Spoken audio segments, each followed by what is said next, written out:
Bismillahirrahmanirrahim. Dear students, we are back with lecture number 6. I am Asif Munir, teaching you CSC 271 database systems. Let's start with today's lecture. First, we will go through what we covered in our previous lecture. We started a very important topic of this course, that was a relational model, and we learned the relational model terminology, that how basically what kind of terminology is used in relational model. We talked about a relation, we talked about attribute, we talked about tuple, we talked about degree of a relation, we talked about cardinality of a relation. Then we discussed how this relational model is basically concerned or related with mathematical relations. So as we discussed in our previous lecture, that FC code basically proposed this relational model that was based upon the mathematical relations. And then we talked about database relations in detail, that how basically database relations are represented. Then finally we talked about the properties of a relation. So what are the major properties of a relation? So all in all, we discussed basically a very critical or crucial topic of the basically this course. Dear students, ये चीज़ ज़हन में रखें कि basically जो हमारा course है, जो शुरू में जब ये स्टार्ट हुआ था तो मे बी ये थोड़ा सा थ्योरेटिकल पोर्शन की वजह से आप इसमें जो है वो ज़्यादा कंफर्टेबल फील ना कर रहे हो, लेकिन आई assure you that as we proceed along, this course will be more interesting, और I will try my level best कि जी मैं आपके लिए इस कोर्स को ज़्यादा से ज़्यादा इंटरेस्टिंग और इंफॉर्मेटिव बनाऊं। तो आज हम अगले जो हमारा आज का लेक्चर है उसके साथ स्टार्ट करते हैं। आज हम बात करेंगे रिलेशनल कीज के हवाले से। What kind of relational keys are there? So we have various relational keys like super key, candidate key, primary key, alternate keys and foreign key. So we will go through the definition plus understanding of these all keys, that what kind of basically purpose they serve. We start with the first one, the super key. So super key could be defined as an attribute or set of attributes that uniquely identifies a tuple within a relation. अब एक चीज़ बहुत important है कि जब relation के अंदर बहुत सारे रिकॉर्ड्स पड़े होंगे तो हमने हर रिकॉर्ड को दूसरे से कैसे जो है वो यूनिकली आइडेंटिफाई करना है। तो उसके लिए डेफिनेटली हमारे पास उस रिलेशन के अंदर कोई ना कोई सुपर की जो है वो एग्जिस्ट कर रही होगी। तो सुपर की खास बात ये होती है कि a super key may contain some additional attributes that are not necessary basically to prove the uniqueness of that particular of any particular record. ठीक है जी। तो ये चीज़ उसमें मतलब कि उसमें बहुत सारे एडिशनल एट्रीब्यूट्स भी हो सकते हैं, लेकिन हम मतलब वर्स्ट केस में आप देखें कि वर्स्ट केस में आपका जो सुपर की किसी भी रिलेशन की या आगे हम बात करेंगे कैंडिडेट की, वो क्या हो सकती है कि उसके तमाम एट्रीब्यूट्स का कम्बिनेशन जो है वो हम कहें कि वो जो है वो उसकी सुपर की है। कि मसलन एक हमारा जैसे ब्रांच का रिलेशन था, हमने पिछले जो लेक्चर में उसको देखा था, उसका इंस्टेंस भी देखा था, उसमें जो उस टाइम पे डाटा पड़ा था उसके ऊपर भी हमने जो है वो हमने उसको जो है ऑब्जर्व किया था कि उसमें 4 एट्रीब्यूट्स हैं। एक ब्रांच नंबर है, एक उसका स्ट्रीट है, उसका सिटी है और उसका कोड है। तो वर्स्ट सिनेरियो में जो है वो क्या हो सकता है कि सुपर की ये भी हो सकती है कि जी आपके तमाम एट्रीब्यूट जो हैं वो मतलब एक रिकॉर्ड कभी भी डुप्लीकेट नहीं हो सकता एक, और ये चीज़ हमने रिलेशन की प्रॉपर्टीज़ के अंदर ये चीज़ हम पढ़ के आए हैं कि हमने कहा था जी कि एक रिलेशन की जो प्रॉपर्टीज़ है उनमें से एक प्रॉपर्टी ये भी है कि जो टपल है आपकी वो रिपीट नहीं हो सकती, वो हमेशा हर जो है वो that is different in any means, वो किसी भी एक एट्रीब्यूट के हवाले से या मुख्तलिफ हवालों एट्रीब्यूट्स के हवाले से वो जो है वो दूसरी टपल से डिफरेंट होनी चाहिए। तो अब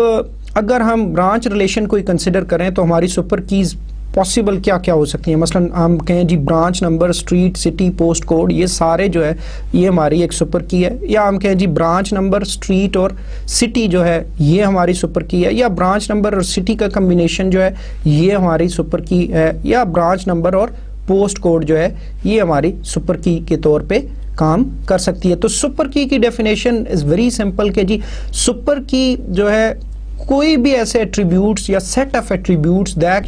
यूनिकली आइडेंटिफाई अ टुपल, ठीक है जी, विद इन अ रिलेशन, तो वो बेसिकली आपकी सुपर की कहलाएगी।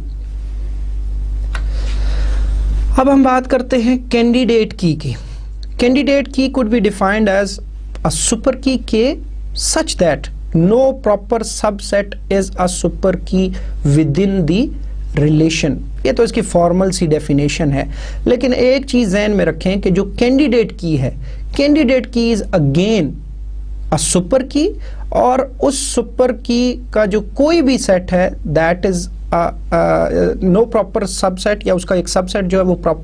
वो सुपर की नहीं हो सकता with in that particular relation. इससे मुराद ये है कि हम ऐसे भी कह सकते हैं कि जो हमारी सुपर की थी वो तो एडिशनल एट्रीब्यूट्स के साथ भी थी, उसमें हम कोई ऐसे एट्रीब्यूट्स भी शामिल कर सकते हैं जैसे पिछली स्लाइड में हमने देखा था कि हमारा एक जो एट्रीब्यूट है वो बेसिकली जो सुपर की है उसमें बहुत सारे एट्रीब्यूट्स भी हमने ले लिए थे, हमने चारों के चारों एट्रीब्यूट शामिल कर लिए, या हमने कहा ब्रांच नंबर, हमने स्ट्रीट, हमने सिटी को भी इंक्लूड कर लिया कि ये हमारी एक सुपर की है। लेकिन जो कैंडिडेट की होगी, कैंडिडेट की दो प्रॉपर्टीज होती हैं कि in each tuple of R values of K uniquely identify that tuple, कि जी अगर जो है कोई भी जो मिनिमम सेट ऑफ एट्रीब्यूट्स है, पहली बात कि जी जो आपकी कैंडिडेट की होगी और सुपर की के मुकाबले में उसमें मिनिमल सेट ऑफ एट्रीब्यूट्स होंगे, तो उसका जो स्टिल जो है वो उसके जो मिनिमल एट्रीब्यूट्स हैं they should still uniquely identify each tuple, तो ये यूनिकनेस की प्रॉपर्टी होनी चाहिए उसकी। और दूसरी जो प्रॉपर्टी है वो होनी चाहिए कि नो प्रॉपर सबसेट ऑफ के हैज़ दी यूनिकनेस प्रॉपर्टी, के मींस के अगर हमारा वो एक मल्टी वैल्यूड कि जी एक से ज़्यादा एट्रीब्यूट के ऊपर वो हमारी की है, आगे हम इसको डिस्कस करेंगे कि हमारी सिंपल जो है वो की कौन सी होती है और कंपोजिट कौन सी होती है। तो अगर हमारी एक से ज़्यादा एट्रीब्यूट से मिल के की बनी है तो उसको अगर हम उसका सबसेट लेते हैं और सबसेट लें तो वो फिर जो है वो यूनिकनेस जो है ना रहे, ठीक है, तो फिर डेफिनेटली वो जो है उसको इररिड्यूसिबल हो जाएगी। तो इस चीज़ को भी हमने देखना है। लेकिन अगर सादा अल्फाज में इसको हम देखना चाहें तो कैंडिडेट की से मुराद वही सुपर की है, लेकिन सिर्फ इसमें क्या है कि मिनिमल सेट ऑफ एट्रीब्यूट्स है। और अगेन जो सुपर की डेफिनेशन क्या थी कि दैट यूनिकली आइडेंटिफाइज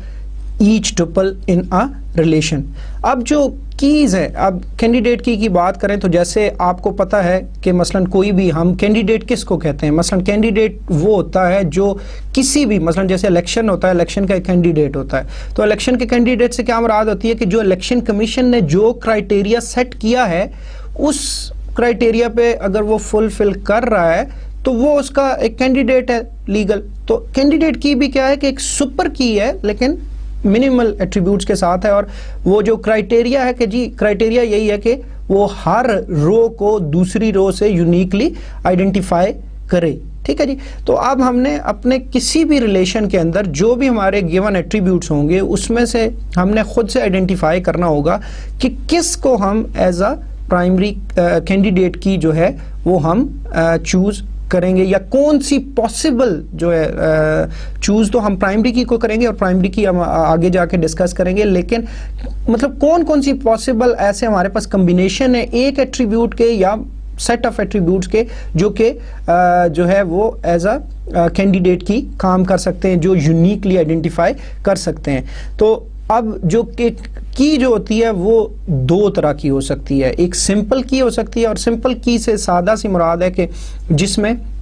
एक एट्रीब्यूट हो। अगर एक एट्रीब्यूट है तो वो सिंपल की है, और अगर एक से ज्यादा एट्रीब्यूट से मिलके वो की बन रही है, मसलन वो यूनिकनेस अकेले पे नहीं दे रही, वो दो जो है वो एट्रीब्यूट से मिलके दे रही है, तो फिर हमारी वो ऐसी जो की होगी वो क्या कहलाएगी, वो कंपोजिट की कहलाएगी। तो आई रिपीट अगेन कि जो सिंपल की होती है वो सिर्फ एक एट्रीब्यूट होता है जो उस पूरे रिलेशन की हर टुपल को यूनिकली आइडेंटिफाई करता है। अब इसकी एग्जांपल मैं अगर आपको देना चाहूँ तो मिसाल के तौर पे आप देखें कि जी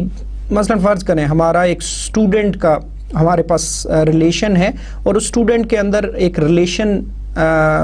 रजिस्ट्रेशन नंबर है, उस रिलेशन के अंदर उस स्टूडेंट का नेम है, उसका एड्रेस है, उसका टेलीफोन नंबर है, ठीक है। तो अब हम देखते हैं जी कि मसलन उसमें कैंडिडेट की क्या क्या हो सकती हैं। मसलन हम कहते हैं जी कि registration number could be a candidate की, ठीक है, और रजिस्ट्रेशन नंबर प्लस कोई और एट्रीब्यूट भी साथ मिला ले तो वो भी कभी भी रिपीट नहीं होगा, ठीक है। लेकिन अगर हमने जैसे कहा कैंडिडेट की में हमारे क्या होंगे, मिनिमल एट्रीब्यूट्स होंगे, तो जो रजिस्ट्रेशन नंबर है that is a perfect basically candidate की जिसको हम बेसिकली यूज कर सकते हैं हमारे लिए, और उसमें और फिर उसको हम एज अ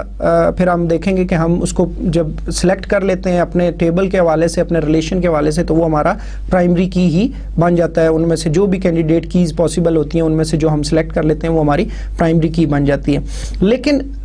कुछ सिचुएशंस ऐसी हो सकती हैं कि जिसके अंदर बेसिकली हमारा एक एट्रीब्यूट नहीं होता, प्राइमरी कैंडिडेट की के लिए मल्टीपल एट्रीब्यूट्स होते हैं, दो या दो से ज़्यादा होते हैं। मिसाल के तौर पे फ़र्ज़ करें हम रिज़ल्ट्स की बात करते हैं कि मसलन हम स्टूडेंट्स का रिज़ल्ट जो है वो मेंटेन कर रहे थे, तो स्टूडेंट के रिज़ल्ट के हवाले से देखें तो स्टूडेंट के रिज़ल्ट में देखें एक तो हमारा स्टूडेंट की जो रजिस्ट्रेशन नंबर है दैट इज़ इम्पॉर्टेंट कि कौन सा स्टूडेंट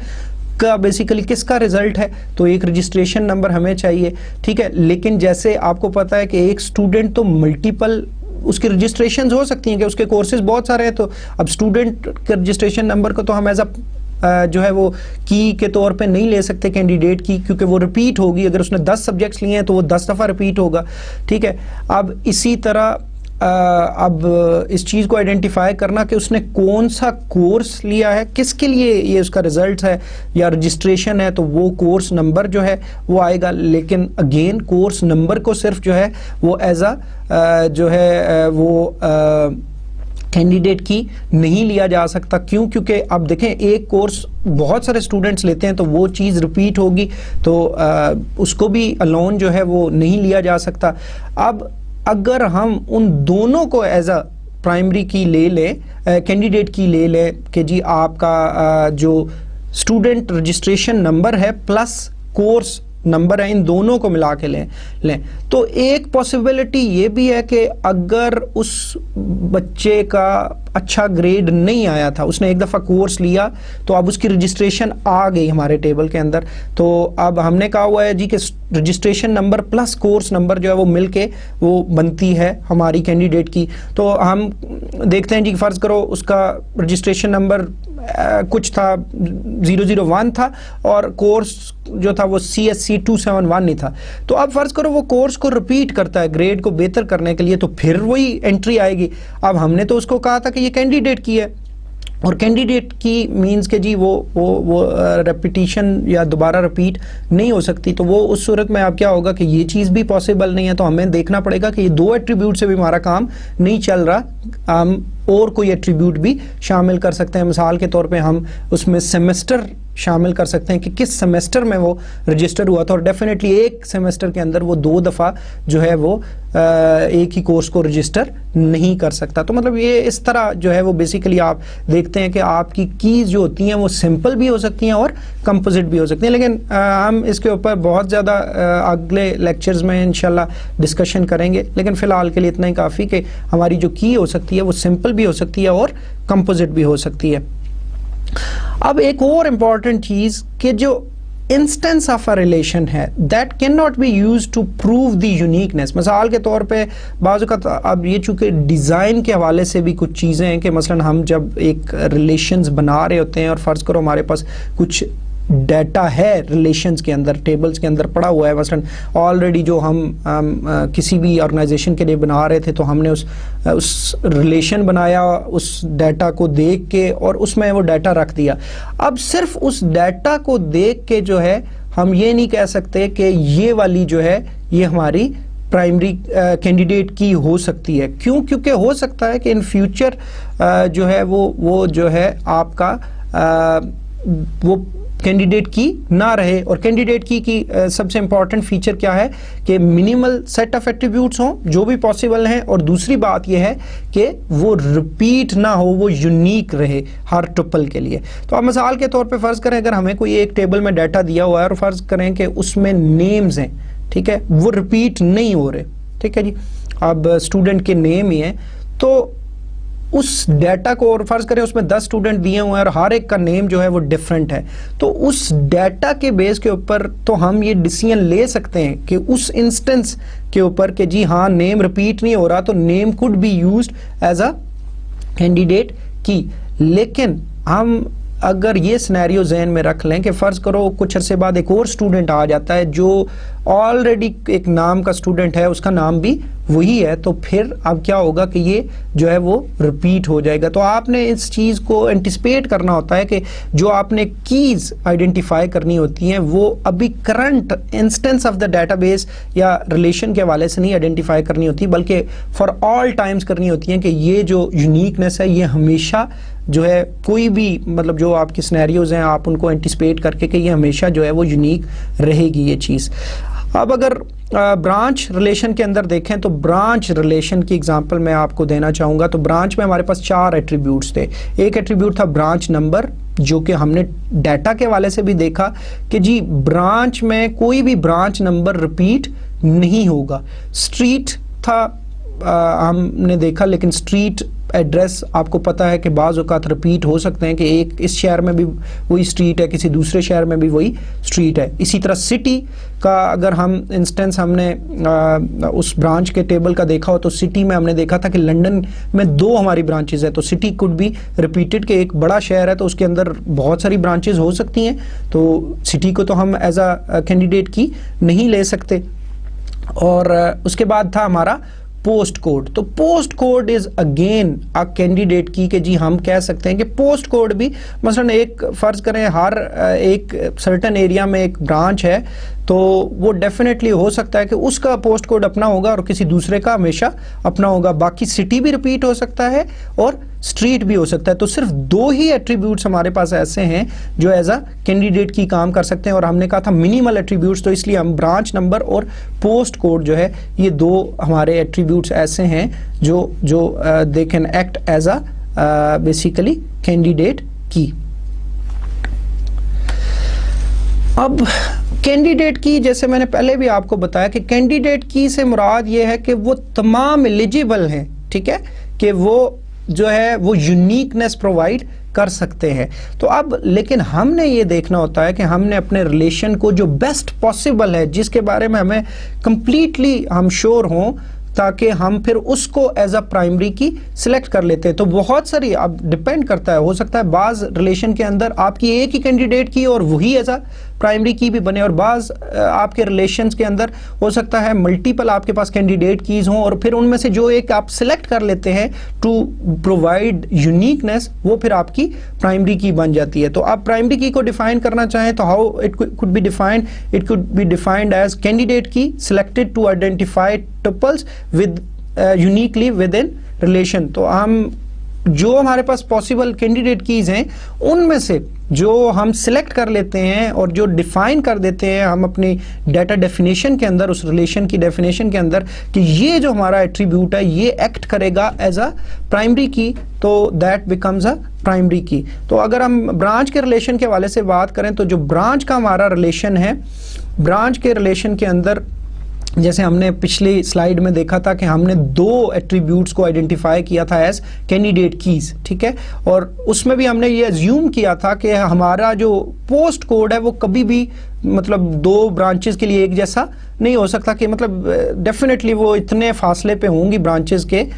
जहाँ पे वो डिफरेंट पोस्ट कोड अप्लाई होता है। तो इसलिए हमने branch number plus post code को जो है वो हमने as a candidate keys select किया था। लेकिन हमने फिर ये देखा कि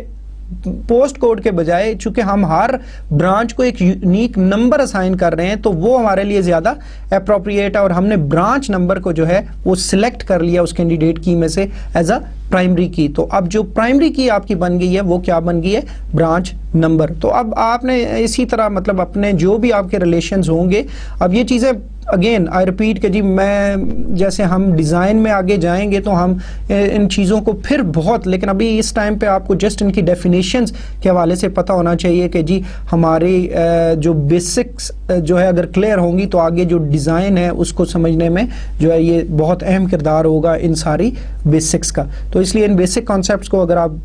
जो है ग्रैस्प कर लेते हैं तो वो फिर हमें बहुत आसानी रहेगी अगले लेक्चर्स के अंदर। तो हमारी प्राइमरी की क्या होती है जी, कैंडिडेट की जो मल्टीपल आपको अवेलेबल हैं किसी भी रिलेशन के अंदर, जो डिफरेंट पॉसिबिलिटीज हैं उनमें से जो आप एक सिलेक्ट कर लेते हो तो वो दैट बिकम्स द प्राइमरी की। अच्छा, अब जैसे हमने कहा था जी कि बहुत सारी कैंडिडेट कीज भी हो सकती हैं और हो सकता है किसी एक रिलेशन के लिए एक ही कैंडिडेट की हो। तो अगर एक ही है तो फिर तो अल्टरनेट की कोई नहीं होगी कि वही एक कैंडिडेट की है और उसी को आपने सिलेक्ट कर लिया एज अ प्राइमरी की, तो अब कोई अल्टरनेट की नहीं है। लेकिन अगर आपकी मल्टीपल कैंडिडेट कीज है कि आपकी बहुत सारे एट्रीब्यूट्स ऐसे हैं that could uniquely identify a tuple with in a relation, तो देन जो आप सिलेक्ट कर लेते हो एज अ प्राइमरी की वो तो प्राइमरी की बन जाती है। तो जो बाकी आपकी कैंडिडेट कीज रह जाती हैं they are called alternate keys. तो अल्टरनेट कीज कोई भी ऐसी कैंडिडेट कीज जो as a primary key select नहीं हुई तो उनको हम क्या कहेंगे, अल्टरनेट कीज। तो अल्टरनेट की के अगर ब्रांच के वो रिलेशन में एग्जांपल जैसे हमने कहा था जी कि हमने दो पॉसिबल जो है वो कैंडिडेट की जो है वो सिलेक्ट की हैं, उनमें से एक ब्रांच नंबर है और दूसरी हमारा पोस्ट कोड है, ठीक है। तो जो हमारा पोस्ट कोड होगा वो basically will be an alternate की। तो इस सूरत में हमारे इस रिलेशन की एग्जांपल अगर लें तो हमारी एक ही अल्टरनेट की होगी जो कि पोस्ट कोड है। इसी तरह इसके अलावा मसलन फ़र्ज़ करें मैं आपको एक और सिंपल एग्जांपल देता हूँ। फ़र्ज़ करें हम स्टूडेंट्स का डाटा जैसे मैं पहले भी डिस्कस कर रहा था, अगर हम उसको जो है वो मेंटेन कर रहे हैं और सपोज के जी स्टूडेंट के रिलेशन के अंदर रजिस्ट्रेशन नंबर भी है और आपको पता है कि हर स्टूडेंट किसी यूनिवर्सिटी या स्कूल या कॉलेज में आता है तो उसको एक यूनिक रजिस्ट्रेशन नंबर असाइन किया जाता है, ठीक है, और वो कभी भी किसी दूसरे स्टूडेंट के लिए रिपीट नहीं होता। और सपोज आपके पास NIC नंबर जो है वो भी जो है वो आपका बेसिकली उसमें आप कैप्चर कर रहे थे, तो अब रजिस्ट्रेशन नंबर भी एज अ आपका जो कैंडिडेट की काम कर सकता है और आपका जो NIC नंबर है वो भी जो है वो एज अ कैंडिडेट की काम कर सकता है। तो अगर आपने चूज किया जी मसलन आपने इस एजम्पशन पे के बाद स्टूडेंट्स का ID कार्ड नहीं बना होता तो आपने कहा नहीं जी रजिस्ट्रेशन नंबर जो है उसको हम एज अ प्राइमरी की लेंगे, क्योंकि हो सकता है बाज़ औक़ात बहुत सारे स्टूडेंट्स उनकी एज अभी पूरी नहीं हुई यूनिवर्सिटी में या कुछ और वजूहात की बिना पे उन्होंने अभी अपना CNIC नहीं बनवाया, तो आपने कहा जी कि जो हमारी प्राइमरी की होगी वो जो है वो रजिस्ट्रेशन नंबर होगी। और फिर आपका जो NIC है still that could be used to uniquely identify each tuple in a relation के जी आपका कभी भी वो दो डिफरेंट लोगों के लिए रिपीट नहीं हो सकता, तो आप इस सिनेरियो में उसको अल्टरनेट की जो है वो कंसिडर कर सकते हैं कि वो आपकी एक अल्टरनेट की कहलाएगी।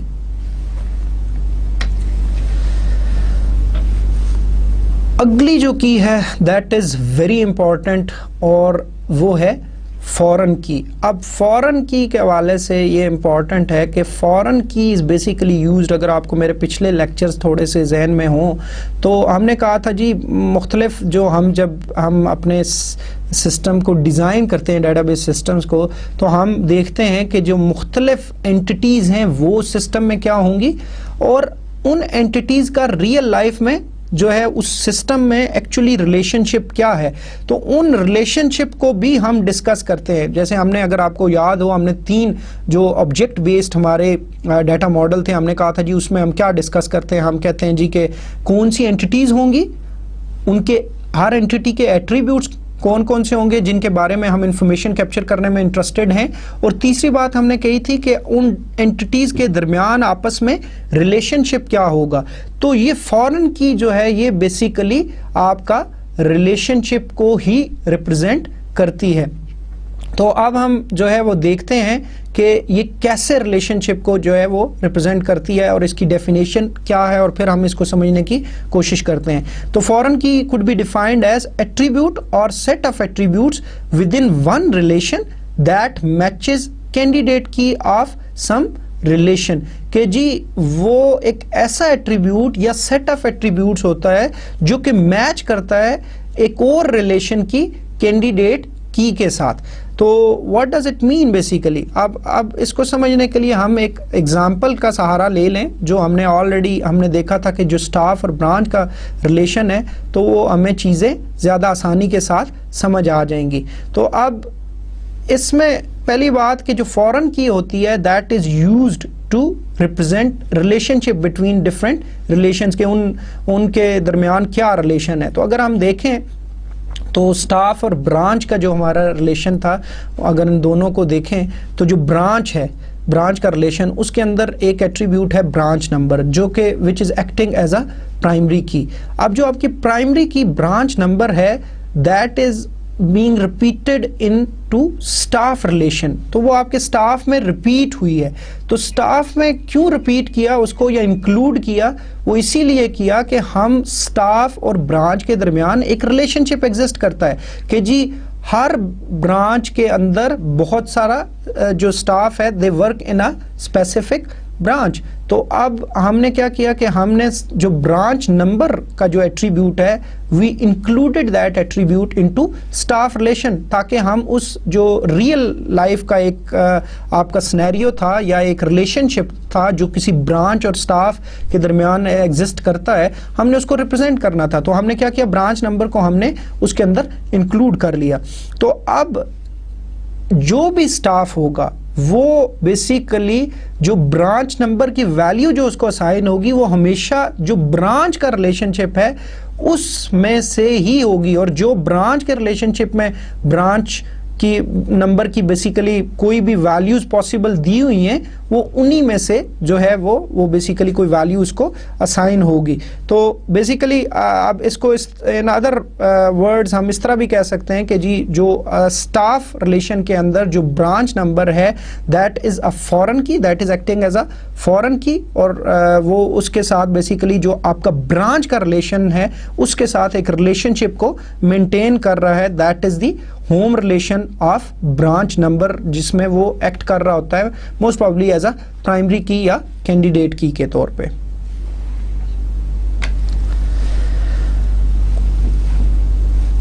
अब हम देखते हैं कि जो हमारा जो भी रिलेशनल डेटाबेस स्कीमा है उसको कैसे रिप्रेजेंट किया जा सकता है। तो देयर आर मतलब multiple ways to represent basically these relational schemas, और मैंने पहले भी डिस्कस किया था कि रिलेशनल डेटाबेस स्कीमा से क्या मुराद है कि जो तमाम रिलेशंस आपके उस डेटाबेस के अंदर होंगे that will B part of basically relational database schema. तो जो रिलेशनल डेटाबेस स्कीमा होता है उसको रिप्रेजेंट करने का तरीका बेसिकली, और relational database schema is nothing but it's basically the conceptual schema और conceptual model of that particular basically database या उस सिस्टम का वो कंसेप्चुअल स्कीमा ही होता है। तो उसके अंदर जितने भी रिलेशंस होंगे उनको आप जो है वो मेंशन कर देते हैं, और उसको देखा जाए तो हम जो नोटेशन हम यूज़ करते हैं उसमें आप हमेशा जो है पहले रिलेशन का नाम लिखते हैं पैरेंथेसिस, और पैरेंथेसिस के अंदर फिर आप एट्रीब्यूट्स का नाम लिखते हैं, तो जितने भी उसके एट्रीब्यूट्स हैं वो तमाम आप जो है वो उसके अंदर लिख देते हैं कॉमा सेपरेटेड लिस्ट के थ्रू। और अपनी स्लाइड्स पे आप देख रहे होंगे कि suppose if we have only 2 relations within the relational database schema जो हमारा ड्रीम होम का है, गो के उसमें बहुत सारे और टेबल्स भी हैं, लेकिन फिलहाल हम एज्यूम करते हैं कि सपोज हमारे यही 2 टेबल है, तो ये रिलेशनल जो है हमारा डेटाबेस स्कीमा इस तरह रिप्रेजेंट होगा कि पहला हमारा रिलेशन जो इस रिलेशनल डेटाबेस स्कीमा के अंदर है वो ब्रांच का है, और उसके अंदर 4 डिफरेंट एट्रीब्यूट्स हैं, ब्रांच नंबर है, स्ट्रीट है, सिटी है, पोस्ट कोड है। और ब्रांच नंबर को आप अगर गौर से देखें तो ब्रांच नंबर इज अंडरलाइंड, और इस अंडरलाइन का मतलब ये है कि ये जो है इस रिलेशन की प्राइमरी की है। तो आपने प्राइमरी की को देखना है कि जी जो भी आपका एट्रीब्यूट अंडरलाइन होगा वो आपका प्राइमरी की के तौर पे काम कर रहा होगा। इसी तरह आप देखें स्टाफ का, तो स्टाफ के अंदर स्टाफ नंबर, ठीक है जी, और उसके बाद कॉमा सेपरेटेड लिस्ट है, नेम है, पोजीशन है, सेक्स है, डेट ऑफ बर्थ है, सैलरी है और ब्रांच नंबर है। और आप देख सकते हैं कि स्टाफ नंबर के अंदर जो है उसको आपने अंडर लाइन किया हुआ है, तो इट मींस कि जो स्टाफ के रिलेशन के अंदर एट्रीब्यूट है वो स्टाफ नंबर है, ठीक है जी। अब बाज नोटेशंस के अंदर जो है जो आपकी फॉरेन की होती है उसको डॉटेड अंडरलाइन के साथ, बेसिकली एक लाइन के साथ जो है वो रिप्रेजेंट किया जाता है, लेकिन मतलब ये मुख्तलिफ नोटेशंस मुख्तलिफ बुक्स में आप या मुख्तलिफ आपको मिलेंगी, लेकिन इससे कोई मतलब ज़रूरी नहीं आप फॉरेन की को भी रिप्रेजेंट करें, लेकिन प्राइमरी की को आइडेंटिफाई करना जो होता है ये मस्ट होता है कि आपको जो है वो उस अपने मॉडल के अंदर रिलेशनल डेटाबेस स्कीमा के अंदर जो है वो आप ताकि जो यूज़र है या आपका डिज़ाइनर है उसको क्लियर हो जाए चीज़ें कि इसमें कौन सा एट्रीब्यूट जो है वो एज अ प्राइमरी की एक्ट कर रहा होगा। एक और चीज़ जो थोड़ी सी इसमें ऑब्जर्व करने वाली है और थोड़ी सी समझने वाली है वो ये है कि आप देख रहे हैं कि जो रिलेशन का नाम है that is always basically starts with a capital, मतलब एक नेमिंग कन्वेंशन है, आप इसको इस तरह यूज़ करना चाहें तो ये बेहतर है, एक्सटेंडेड वे है, तो आप हमेशा जो है जो पहला वर्ड होगा वो कैपिटल होगा। और सपोज अगर मल्टी वर्ड आपका जो है वो रिलेशन का नाम है तो हर वर्ड का जो पहला लेटर है दैट वुड बी कैपिटल। लेकिन अगर आप एट्रीब्यूट्स के नाम के ऊपर देखें तो एट्रीब्यूट का नाम always starts with a small letter, लेकिन जैसे मैंने बताया कि ये कोई फिक्स नहीं है कि आप हमेशा ऐसा ही करें, आप इसके अलावा भी जो है वो कर सकते हैं। अब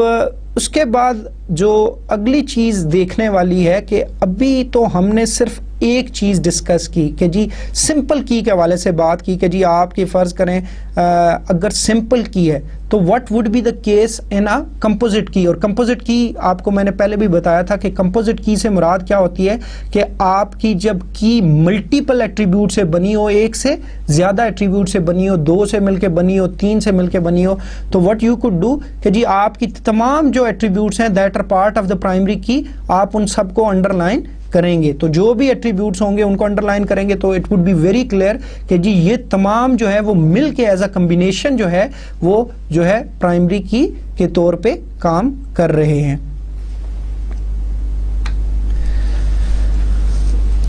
अब थोड़ा सा अगर मैं इन सारी चीज़ों को सम अप करने की कोशिश करूं तो आप देखेंगे कि हमने जो है वो बेसिकली अभी तक जैसे मैंने आपको बताया था कि डाटा मॉडल्स हमने जो है कुछ लेक्चर्स पहले जो है वो कवर किए थे, और डाटा मॉडल्स में हमने देखा था कि हमारे पास एक ऑब्जेक्ट बेस्ड जो है वो मॉडल्स हैं, और फिर हमने रिकॉर्ड बेस्ड मॉडल्स की बात की, और फिर हमने फिजिकल जो है वो मॉडल्स की भी बात की थी जो बहुत ज़्यादा जिसमें हम इंटरेस्टेड नहीं होंगे। हम most probably object based models में से चंद और जो है वो आपका जो है रिकॉर्ड बेस्ड मॉडल्स उन में से चंद को जो है वो डिस्कस करेंगे इस कोर्स के अंदर। तो जो भी कोई डाटा मॉडल था मैंने जो पहले भी इस चीज़ को डिस्कस किया था उसके जो है वो 2-3 मेजर कंपोनेंट्स होते हैं, जिनमें एक आपका स्ट्रक्चरल जो है पार्ट होता है कि how that basically data base या वो आपका डाटा मॉडल है उसमें डाटा को रिप्रेजेंट कैसे किया जाता है। दूसरी चीज़ उसका मैनिपुलेटिव पार्ट था कि किस तरह जो है उसके ऊपर किसी किस्म की भी मैनिपुलेशन की जाती है, और तीसरी चीज़ थी इंटीग्रिटी कॉन्स्ट्रेंट्स के हवाले से। अब अगर हम रिलेशनल मॉडल का स्ट्रक्चरल पार्ट की बात करें तो हमें एक चीज़ बहुत ज़्यादा क्लियर है, जिसमें हमें कोई शक नहीं है कि जो उसका स्ट्रक्चर है वो in the form of tables है या रिलेशन है, कि हमारे पास जो भी रिलेशनल मॉडल में कोई चीज़ होगी हम उसको in the form of table represent करेंगे या रिलेशन जो है वो रिप्रेजेंट करेंगे। और हमने इस चीज़ को भी डिस्कस किया था कि ये जो रिलेशन है या टेबल है that is perceived by the user, और ये कंसेप्चुअल या एक्सटर्नल लेवल के ऊपर होंगे, फिजिकल लेवल के ऊपर बेसिकली हमारे पास जो डाटाबेस ऑब्जेक्ट्स होते हैं वो in the form of tables actually नहीं होंगे। तो मतलब ये हमारी एक्सटर्नल या कंसेप्चुअल लेवल, वो जो ANSI स्पार्क आर्किटेक्चर का हमने डिस्कस किया था, ये उसी हद तक जो है वो होंगे। अब जो मैनिपुलेटिव पार्ट है डाटा मॉडल्स का, जो कि बेसिकली आपको प्रोविजन देता है कि how basically you interact with the database definitions, या आपकी जो डाटा मैनिपुलेशन है जितनी भी, वो सारी जो है वो आप किस तरह करते हो, तो वो हम अगले जो है चैप्टर के अंदर स्टडी करेंगे। लेकिन अभी जैसे मैंने आपको बताया कि हमने एक स्ट्रक्चरल पार्ट को कवर कर लिया कि जी कैसे आपका जो है वो रिलेशनल मॉडल वो कंस्ट्रक्ट किया जाता है, और हमने कहा जी कि वो in the form of relations he represent करते हैं, और हमने मुख्तलिफ नोटेशंस भी उसकी देख ली, हमने कुछ रिलेशन के इंस्टेंसेस भी या रिलेशनल स्कीमा के इंस्टेंसेस को भी देखा। अब जो जैसे मैंने बताया कि हम जो आपका मैनिपुलेटिव पार्ट है वो अगले चैप्टर में आ रहा है, लेकिन अभी जो एक और चीज़ हम कवर करने जा रहे हैं वो है आपके इंटीग्रिटी कॉन्स्ट्रेंट्स। तो इंटीग्रिटी कॉन्स्ट्रेंट जो तीसरा कंपोनेंट था डाटा मॉडल का, वो इंटीग्रिटी कॉन्स्ट्रेंट था। और इंटीग्रिटी कॉन्स्ट्रेंट मुख्तलिफ मॉडल्स के हवाले से मुख्तलिफ हो सकते हैं, लेकिन चूंकि हमारा जो फोकस है इस अभी टॉपिक के अंदर वो रिलेशनल मॉडल है, तो हम देखेंगे कि रिलेशनल मॉडल जो है वो कौन से इंटीग्रिटी कॉन्स्ट्रेंट जो है वो इन्फोर्स करने को कहता है, या कौन कौन से इंटीग्रिटी कॉन्स्ट्रेंट उसमें होने चाहिए। अब इंटीग्रिटी कॉन्स्ट्रेंट को अगर हमने स्टार्ट करना है तो we should know about another terminology that is called null. अगर हम इंटीग्रिटी कॉन्स्ट्रेंट को समझना चाहते हैं तो हमें पहले नल का पता होना चाहिए। तो पहली बात है, हम नल को डिफाइन करते हैं कि ये नल क्या चीज़ होती है, जो कि रिलेशनल मॉडल के अंदर जिनकी बड़ी इंपॉर्टेंस है। कीप इन माइंड कि null represents value for an attribute that is currently unknown और नॉट एप्लीकेबल फॉर टुपल, कि जी कोई ऐसी वैल्यू जो अभी हमें जो है वो अननाउन है या जो एप्लीकेबल नहीं है उस पर्टिकुलर टुपल के लिए, या उस पर्टिकुलर टुपल से मुराद के उस एट्रीब्यूट के लिए। ठीक है जी। तो अब बेसिकली इसका क्या फ़ायदा होता है या किन सिनेरियोज के अंदर ये यूज़ किया जाता है, तो इट डील्स विद इनकम्प्लीट और एक्सेप्शनल डाटा के, मसलन वो वाली जो एट्रीब्यूट है उसकी वैल्यू अभी तक हमें है ही नहीं। अब जैसे मैं आपको थोड़ी देर पहले जो है वो एग्जांपल दे रहा था कि एक हमारा स्टूडेंट्स का इंफॉर्मेशन सिस्टम है, तो हम मतलब स्टूडेंट का रिलेशन है हमारे पास, और स्टूडेंट की इंफॉर्मेशन हम कैप्चर कर रहे हैं, और स्टूडेंट की इंफॉर्मेशन के अंदर हमारे पास रजिस्ट्रेशन नंबर भी है, उसका नेम भी है, उसके बाकी एट्रीब्यूट्स भी हैं, लेकिन उसके साथ साथ हमारे पास CNIC नंबर भी है। अब ऐसा स्टूडेंट जिसका CNIC नंबर नहीं बना हुआ, तो व्हाट शुड वी डू, कि जी अभी तो उसका CNIC नंबर है ही नहीं, तो वो कहाँ से उसकी इंफॉर्मेशन फिल करूँ। तो मतलब अब ये ऐसी सिचुएशंस हो सकती हैं। इसके अलावा बहुत सारा और डाटा है, किसी का ईमेल एड्रेस नहीं है, किसी का जो है वो टेलीफोन नंबर नहीं है, तो उस एट्रीब्यूट के अगेंस्ट उस पर्टिकुलर रिकॉर्ड के लिए हम क्या वैल्यू असाइन करें। तो एक चीज़ जो अप्रोच हो सकती है जो कि इफेक्टिव है वो है नल्स, के जी हम वहाँ पे नल असाइन कर दें। और बेसिकली जो है इसके अलावा भी बहुत सारी अप्रोचेस जो है वो यूज़ की जा सकती हैं। मिसाल के तौर पे हम ये चेक कर सकते हैं कि कोई और -1 जैसे वैल्यू है वो हम असाइन कर सकते हैं, या कोई और एक ऐसा जो हमें खुद से डिफ़ाइन करना पड़ेगा। लेकिन अगर नल अगर हम इस्तेमाल करें तो उसमें ये फ़ायदा होगा कि DBMS जो है वो नल्स को वो जो है वो आपको ट्रीट करता है, और वो उनको उसी तरह लेता है कि ये वाली वैल्यू अभी तक जो है वो अवेलेबल नहीं है या ये सप्लाई नहीं की गई। मिसाल के तौर पे एक और एग्जांपल जो कि मैं आपको जो हमारा करंट एग्जांपल चल रही है कि जी हम स्टाफ एक नया हायर करते हैं ठीक है, और स्टाफ हमने हायर कर लिया, लेकिन वी हैवंट डिसाइडेड कि जी हम स्टाफ को जो है वो कौन सा बेसिकली डिपार्टमेंट असाइन करेंगे। तो ये भी एक एग्जांपल है कि जी हम उसको नल असाइन कर सकते हैं जब तक हमें क्लियर नहीं है कि हम उसको कौन सी ब्रांच में जो है वो अलॉट करेंगे, किधर उसको जो है वो हम डिप्लॉय करेंगे, तो वो फिर उसमें वो नल आ सकता है। अब कीप इन माइंड कि जो नल है that represents the absence of value and it is not same as zero और स्पेसेस, कि नल को मिक्स अप नहीं करना आपने कि ये कोई जीरो के इक्विवेलेंट होती है, क्योंकि जीरो इज अ वैल्यू, ठीक है, और इसी तरह स्पेस की भी अपनी एक वैल्यू है। So don't mix this null with space और zero, that is another precaution जो कि अक्सर स्टूडेंट्स जो है इसको मिक्स अप करते हैं। तो आपने इस चीज को थोड़ा सा इसके ऊपर गौर करना है।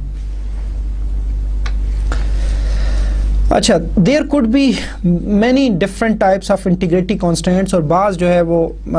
हम देखेंगे मसलन वो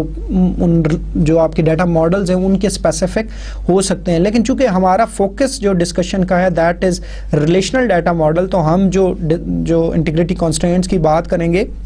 वो रिलेशनल डाटा मॉडल के हवाले से ही है।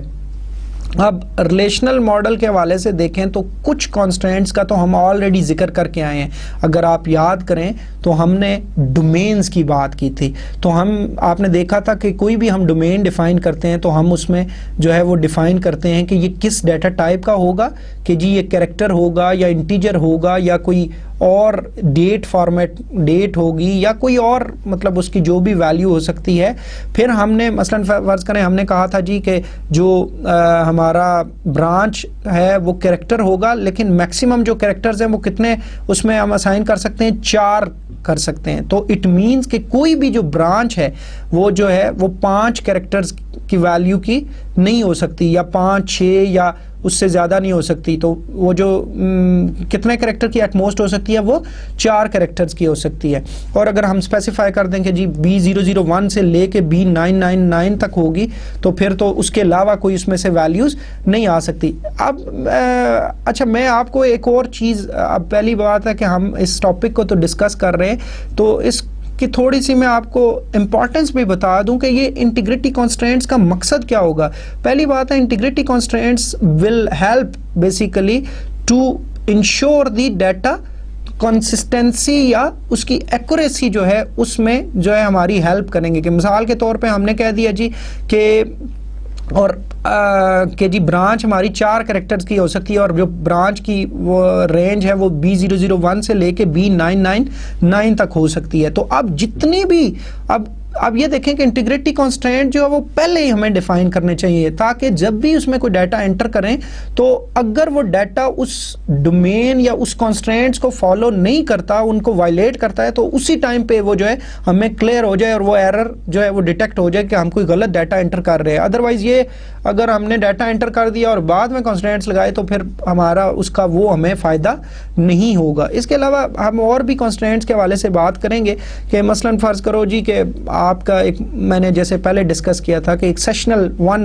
होता है मिड टर्म के बजाय, और सेशनल 2 होता है, और सेशनल 1 जो है हमें पता है जी कि उसके मैक्सिमम मार्क्स जो हैं वो 10 होते हैं। तो अब हमें बड़ा क्लियर है जी कि हम डिफाइन कर सकते हैं कि it should be N integer और इसकी वैल्यूज 0, 1, 2, 3, 4, 5 से लेके 10 तक मैक्सिमम हो सकती हैं। इसके अलावा अब गलती से फर्ज करें कोई टाइपोग्राफिकल ही मतलब मिस्टेक है कि किसी ने गलती से जो है वो लिखना 10 था, उसने एक 0 एक्स्ट्रा दबा दिया, या उसने 9 लिखना था और उसने 90 मतलब एक और उससे गलती से दब गया। तो अब जो ही वो डाटा एंटर करने की कोशिश करेगा तो DBMS चूंकि इन कॉन्स्ट्रेंट्स को जो है वो अगर आपने डिफाइन किए हुए हैं तो वो खुद ही जो है ऑटोमेटिकली इस चीज़ को इंश्योर करेगा कि वो जो कॉन्स्ट्रेंट्स डिफाइंड हैं वो उसके अलावा कोई डाटा एंटर ना करने दे। अब ये सारी जो चीज़ है ये बेसिकली इंटीग्रिटी कॉन्स्टेंट्स हमारे इसमें मदद करते हैं। तो जो मैं बेसिकली डिस्कस कर रहा था वो डोमेन कॉन्स्टेंट्स को कर रहा था। तो डोमेन कॉन्स्टेंट में एक और चीज़ ये हो सकती है, जैसे मैं नेम है और नेम में कहता हूँ जी मैक्सिमम 25 कैरेक्टर्स उसमें अलाउ हैं, तो अब मैं कोई भी नाम जो 25 कैरेक्टर से ज़्यादा दूंगा तो वो क्या करेगा, वो मुझे जो है वो इंडिकेट करेगा कि आप बेसिकली इस डोमेन कॉन्स्ट्रेंट को वायलेट कर रहे हो और आप 25 से ज़्यादा जो है वो कैरेक्टर का नाम नहीं दे सकते। तो डोमेन कॉन्स्ट्रेंट्स होते हैं। इसके अलावा हमारे पास एंटिटी इंटीग्रिटी कॉन्स्ट्रेंट है, जो कि हमारा बेसिकली हम इन दो के ऊपर ज़्यादा फोकस करेंगे। डोमेन कॉन्स्ट्रेंट्स तो होते ही हैं। फिर उसके बाद हमारे पास रेफरेंशियल इंटीग्रिटी कॉन्स्ट्रेंट है, हम इसको बड़ी डिटेल से देखेंगे कि ये रेफरेंशियल इंटीग्रिटी कॉन्स्ट्रेंट क्या होता है। और फिर इसके अलावा हमारे पास कुछ जनरल कॉन्स्ट्रेंट्स भी हो सकते हैं, लेकिन ये कॉन्स्ट्रेंट्स जो होते हैं ये वेरी करते हैं from data model to data model. तो मतलब कुछ आपके DBMS के ऊपर भी डिपेंड करते हैं कि वो आपको किस किस्म के जो है वो कॉन्स्ट्रेंट जो है वो प्रोवाइड करता है। लेकिन रिलेशनल जितने भी DBMS हैं वो इन दो कॉन्स्ट्रेंट्स को खुद से इन्फोर्स करते हैं, आपको डिफाइन नहीं करना पड़ता। आपको जस्ट अगर आप डिफाइन कर देते हो, हम देखेंगे कि अगर हम एक किसी रिलेशन में जो है वो प्राइमरी की किसी एट्रीब्यूट को जो है वो डिफाइन कर देते हैं तो एंटिटी इंटीग्रिटी कॉन्स्ट्रेंट जो है उसका ख्याल या उसकी जो वायलेशन से अवॉइड खुद ही DBMS करता है। और रेफरेंशियल इंटीग्रिटी कॉन्स्ट्रेंट भी हम देखेंगे कि वो कैसे जो है वो DBMS उस चीज़ को इंश्योर करता है। अच्छा जी, जो पहला कॉन्स्ट्रेंट है हमारा और बहुत इंपॉर्टेंट, मैंने आपको बताया कि रिलेशनल मॉडल के अंदर ये इसकी बड़ी इंपॉर्टेंस है और ये कॉन्स्ट्रेंट जो है वो DBMS खुद से इंश्योर करता है अगर आपने जो भी इसकी फॉर्मेलिटीज़ हैं वो पूरी की हों तो। और फॉर्मेलिटी ये है कि आपको रिलेशन की जो है वो प्राइमरी की किसी को भी जो है वो सिलेक्ट करना है। और अब इसकी डेफिनेशन देखते हैं। In a base relation no attributes of primary key can be null. अब एक चीज़ आपके जहन में पहले से होनी चाहिए कि हमने प्राइमरी की कहा किसको था। ज़रा आप पुराने जो है थोड़ी देर पहले के लेक्चर को अगर जहन में रखें तो आपको याद होगा हमने कहा था जी सुपर की क्या होती है। सुपर की वो होती है जो किसी भी रिलेशन के अंदर एक टुपल को यूनिकली आइडेंटिफाई करती है। पहली बात हमने कही थी। अच्छा, अब यूनिकली आइडेंटिफाई करने से क्या मुराद है कि उस जो है वो टुपल वो पूरी रिपीट नहीं हो सकती। और सुपर की को हमने कैसे डिफाइन किया था, वो एक एट्रीब्यूट भी हो सकता है या ग्रुप ऑफ एट्रीब्यूट्स। तो व्हाट डज इट मीन कि वो पर्टिकुलर एट्रीब्यूट जो है या सेट ऑफ एट्रीब्यूट्स जो है उनकी वैल्यूज रिपीट नहीं हो सकती, बाकी चीजें शायद रिपीट हो भी जाएं। तो रेपिटिशन तो हो ही नहीं सकती, जब प्राइमरी की है तो रेपिटिशन तो उसमें हो ही नहीं सकती। लेकिन एक और चीज जो उसमें ऐड कर दी हमने वो कि जी no attribute of a primary key can be null, कि जी नल वैल्यू असाइन नहीं की जा सकती। अब जो दो नल्स हैं उनको बेसिकली डिफरेंशिएट नहीं किया जा सकता, इसीलिए हम जो है वो बेसिकली जो है ये वाला एंटिटी इंटीग्रिटी कॉन्स्ट्रेंट जो है रिलेशनल मॉडल के अंदर मौजूद है कि आपके जो प्राइमरी की वाले एट्रीब्यूट्स हैं उनके अंदर नल नहीं आ सकता। दूसरा जो हमारा कॉन्स्ट्रेंट है that is referential integrity constraint. अब रेफरेंशियल इंटीग्रिटी कॉन्स्ट्रेंट भी जो है ये बहुत इंपॉर्टेंट है। रेफरेंशियल इंटीग्रिटी कॉन्स्ट्रेंट को कैसे डिफाइन किया जा सकता है, इफ फॉरेन की exists in a relation either foreign key value must match a candidate key value of some tuple in its home relation or foreign key value must be wholly null। अब ये बहुत ही important जो है ये भी integrity constraint है और इसको हम सादा अल्फाज में समझने की कोशिश करते हैं जी कि अगर एक जो एट्रीब्यूट है वो किसी रिलेशन के अंदर फॉरेन की के तौर पे यूज हुआ है, तो फॉरेन की के तौर पे जब यूज हुआ तो उसके अंदर जो भी वैल्यूज आ रही हैं उस एट्रीब्यूट के अगेंस्ट किसी भी रिकॉर्ड के लिए किसी भी टुपल के लिए, तो वो जो वैल्यूज है they should be present in the home relation जिसमें वो एज अ प्राइमरी की या कैंडिडेट की काम कर रहा है। और दूसरी सूरत यह है कि उसको अगर आप नल भी रखना चाहें तो नल रख सकते हैं, लेकिन keep in mind we are talking about foreign key. Primary key तो वो अपने होम रिलेशन के अंदर है, लेकिन जब वो फॉरेन की के तौर पे एक्ट कर रहा है तो अगर उसकी कोई वैल्यू उसमें आती है तो वो या तो अपने जो प्राइमरी की में वाले टेबल में या जो उसका होम रिलेशन है वो वैल्यू वहां पे मस्ट एग्जिस्ट करनी चाहिए, और दूसरी सूरत यह है कि हम उसको नल कर सकते हैं। इसकी क्या जरूरत है हम इसको जो है वो एक एग्जाम्पल के थ्रू जो है वो एक्सप्लेन करने की कोशिश करते हैं और इसको समझने की कोशिश करते हैं कि ये फॉरेन की क्या है। अच्छा, अब एक देखें, फ़र्ज़ करें कि जी हमारा जैसे वो स्टाफ और ब्रांच वाला जो हमारे दोनों रिलेशंस हैं उसी को ही कंसिडर करें अगर हम, तो उसमें हम देखते हैं कि जो ब्रांच नंबर है in staff that is acting as a foreign key, और जो branch number in the branch relationship है that is acting as the primary key. अब मुझे ये बताएं कि फ़र्ज़ करें there exist only 3 branches, B001, B002, B003। Suppose कि जी सिर्फ 3 ब्रांचेस एग्जिस्ट करती हैं ब्रांच के टेबल में, और फ़र्ज़ करें हम एक स्टाफ क्रिएट करते हैं और स्टाफ उसका हम सारी डिटेल्स उसको एक स्टाफ नंबर असाइन करते हैं, उसका नेम, उसकी पोजीशन, उसकी बाकी सारी डिटेल्स, और जो ब्रांच नंबर है वो हम असाइन करते हैं B0025 फ़र्ज़ करें, ठीक है। और हम ये अज्यूम कर हमने कहा जी कि जो ब्रांच का रिलेशन है उसके अंदर तो सिर्फ 4 या 5 ब्रांचेस जो है वो एग्जिस्ट करती है, ठीक है। तो अब ये कैसे पॉसिबल हो सकता है कि ब्रांच के अंदर वैसी कोई ब्रांच एग्जिस्ट ही नहीं करती और हम एक स्टाफ को जो है वो वाली ब्रांच नंबर असाइन कर रहे हैं जो कि ब्रांच के टेबल में एग्जिस्ट नहीं करती। तो ये लॉजिकली बेसिकली क्योंकि जो ब्रांच नंबर है स्टाफ के अंदर भी वो सारा जो वैल्यूज है वो कहाँ से आ रही हैं, एक्चुअली वो ब्रांच नंबर जो है आपका ब्रांच के रिलेशन में उसमें से आ रही हैं। तो मतलब कोई ऐसी वैल्यू जो उधर एग्जिस्ट नहीं करती वो यहाँ पे हम कैसे जो है वो शामिल कर सकते हैं, तो ये चीज़ पॉसिबल नहीं है। तो ये पहली जो उसका पार्ट है। दूसरा पार्ट है कि या तो होगी तो वो उधर से होगी, और दूसरा पार्ट ये है कि अगर वो वैल्यू नल भी आप रख सकते हैं। तो ये भी अगेन बड़ा इंपॉर्टेंट है कि मिसाल के तौर पे हम ये कहते हैं कि जी हमारा फ़र्ज़ करें एक स्टाफ है, उसको हमने हायर किया, उसको रिक्रूट किया, और उस स्टाफ को बारे में अभी हमने डिसीजन नहीं किया कि वो स्टाफ जो है किस ब्रांच में उसको जो है हमने जो है वो डिप्लॉय करना है, कहाँ पे उसको भेजना है। तो उस सूरत में क्या होगा कि उस सूरत में आपका जो ब्रांच नंबर वाली फील्ड है उस स्टाफ के अंदर वो हम क्या कर सकते हैं, वो नल कर सकते हैं। तो ये वो सिचुएशंस थी जो बेसिकली जो हम फॉरेन की के हवाले से हमने डिस्कस की, और इस इंटीग्रिटी कॉन्स्ट्रेंट को हम रेफरेंशियल इंटीग्रिटी कॉन्स्ट्रेंट कहते हैं, ठीक है जी।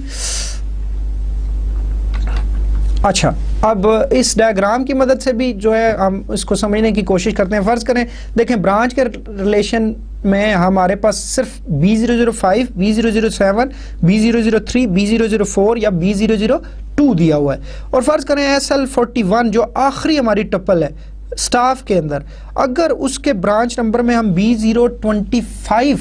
अगर उसको असाइन करें तो अब ऑटोमेटिकली DBMS जो है वो हमें एक एरर देगा और वो हमें बताएगा कि आप रेफरेंशियल इंटीग्रिटी को वायलेट कर रहे हैं, रेफरेंशियल इंटीग्रिटी कंस्ट्रेंट की वायलेशन कर रहे हैं। क्योंकि ये branch number is a foreign key in staff relation and its target relation और its home relation in which it's a primary key, वो कौन सा है, ब्रांच नंबर है। तो इसकी 2 पॉसिबिलिटीज हैं इसकी वैल्यूज की। एक पॉसिबिलिटी ये है कि जो इसकी कोई भी वैल्यू हो वो ब्रांच के रिलेशन के अंदर जो ब्रांच नंबर है उससे मस्ट मैच कर रही हो। अगर कोई इधर वैल्यू हम लिखते हैं तो इट मींस जो इधर वैल्यूज आ सकती हैं पॉसिबल वो या B005 हो सकती है, या 7 हो सकती है, या 3 हो सकती है, या 4 हो सकती है, या 2 हो सकती है। इसके अलावा कोई वैल्यू नहीं दे सकते। या फिर दूसरी सूरत क्या है कि हम यहाँ पे नल असाइन कर सकते हैं, और फॉरेन कीज में नल अलाउड है। लेकिन हाँ, ये हो सकता है, अलग बात है कि आपने इस ब्रांच नंबर की जो फील्ड है इसको नॉट नल डिफाइन कर दिया जी कि इसमें नल नहीं आ सकते, तो फिर ये पॉसिबिलिटी नहीं है। लेकिन अदरवाइज जो रेफरेंशियल इंटीग्रिटी जो कॉन्स्टेंट है that allows null in foreign keys.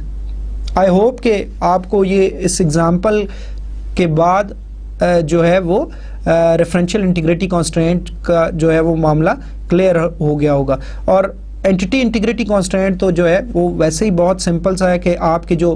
Primary की है उसके अंदर नल नहीं आ सकता। और प्राइमरी की जो पहली डेफिनेशन है वो तो हमें ऑलरेडी पता है कि उसमें वैल्यूज़ रिपीट भी नहीं हो सकती। प्राइमरी की के एट्रीब्यूट के लिए कोई भी दो वैल्यूज़ एक जैसी नहीं आ सकती। इससे क्या मुराद है कि मसलन ब्रांच B005 है, इस मतलब रिलेशन के थ्रू समझ लेते हैं। B005 है तो B005 दोबारा रिपीट नहीं हो सकता, या 7 है या 3 है या 4 है या 2 है, ये दोबारा रिपीट नहीं हो सकते। इसी तरह स्टाफ के रिलेशन के अंदर जो स्टाफ नंबर है दैट इज़ द प्राइमरी की, और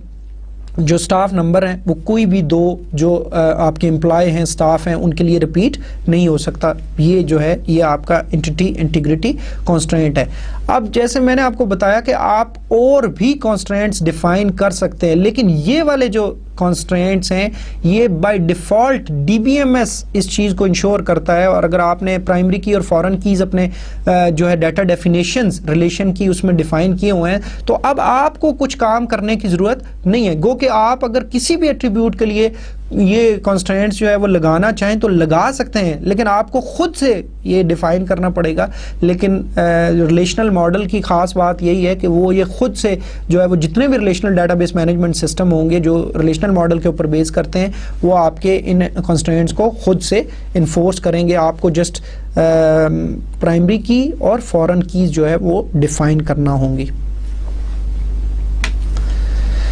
इसी तरह जनरल कॉन्स्ट्रेंट्स भी हो सकते हैं। अब जनरल कॉन्स्ट्रेंट्स जो है कुछ भी कॉन्स्ट्रेंट हो सकते हैं जो कि स्पेसिफिक हो सकते हैं आपकी ऑर्गेनाइजेशन के हवाले से, ठीक है जी। मसलन कोई भी कॉन्स्ट्रेंट आप जो है वो लगा सकते हो। मिसाल के तौर पे जैसे अगर हम कहें जी कि किसी भी एक ब्रांच के अंदर जो मैक्सिमम नंबर ऑफ एम्प्लॉयज़ हैं वो कितने होंगे, वो 20 होंगे। अगर ये हम लिमिटेशन जो है किसी भी ब्रांच के हवाले से लगा दें स्टाफ के अंदर के जी मैक्सिमम जो नंबर ऑफ एम्प्लॉयज हैं दैट इज 20, तो फर्ज करें जी 20 ऑलरेडी एम्प्लॉयज या स्टाफ मेंबर्स उस स्टाफ के रिलेशन में एग्जिस्ट कर रहे हैं। जो ही हम एक 21st जो है वो स्टाफ मेंबर इंक्लूड करेंगे और उसको उस ब्रांच नंबर वो वाला असाइन करेंगे जिसमें ऑलरेडी 20 हैं, तो अब DBMS चूंकि ये डिफाइंड होगा, लेकिन ये आपको खुद से डिफाइन करना है कॉन्स्टेंट, क्योंकि ये जनरल कॉन्स्टेंट है and that is basically specific to that particular organization, जो कि आप को पता है या आपके डेटाबेस डिज़ाइनर को या डेटाबेस एडमिनिस्ट्रेटर ने बेसिकली इसको इंक्लूड किया है और डेटाबेस एडमिनिस्ट्रेटर ने इसको इम्प्लीमेंट किया है। तो अब ये आपसे स्पेसिफिक है। तो अब जब भी कोई इस किस्म का ऑपरेशन डेटाबेस के ऊपर होने जाएगा तो वो तमाम जो कॉन्स्ट्रेंट्स जो कि मेटा डाटा की फॉर्म में जो है पड़े होंगे, वो बेसिकली जैसे मैंने पहले भी आपको बताया था कि ये जो डाटा डिक्शनरी है या सिस्टम कैटलॉग है, इसका इस्तेमाल DBMS बहुत ज़्यादा करता है कि कोई भी ऑपरेशन आपके डाटाबेस के ऊपर परफॉर्म होता है तो वो बेसिकली इसको यूज़ करता है। तो वो उसमें से अगर ये कॉन्स्टेंट डिफाइंड होगा जी कि एक डिपार्टमेंट के अंदर 20 से ज़्यादा एम्प्लॉयज़ नहीं हो सकते, तो वो आपको 21वां एम्प्लॉय जो है उस ब्रांच के साथ जो है वो रिलेट करने की इजाज़त नहीं देगा। इसी तरह इसके अलावा जो है और बहुत सारे हो सकते हैं। मिसाल के तौर पे जैसे मैं आपको फ़र्ज़ करें, मैं जैसे एग्जांपल देता आया हूँ कि एक सेशनल 1 है। हमें पता है जी कि सेशनल 1 जो है वो सिर्फ 0 और 10 के दरमियान वैल्यूज़ ले सकता है, इससे ऊपर या नीचे कोई नहीं ले सकता। तो हम जो है वो बेसिकली ये कॉन्स्ट्रेंट उस एट्रीब्यूट के साथ डिफाइन कर सकते हैं कि ये उसके जो है वो उस पर कॉन्स्ट्रेंट है कि इसकी वैल्यूज़ 0 से 10 के दरमियान होनी चाहिए, इसके अलावा कोई नहीं होनी चाहिए। इसी तरह सपोज अगर एक जेंडर का हमारा या सेक्स का बेसिकली हमारा एट्रीब्यूट है, तो हम उसमें डिफाइन कर सकते हैं कि जी 2 पॉसिबल वैल्यूज़ ये ले सकता है, M character for male and F character for female, इसके अलावा इसमें से कोई नहीं आ सकता। तो मतलब इस तरह के आप कॉन्स्ट्रेंट्स जो हैं वो आप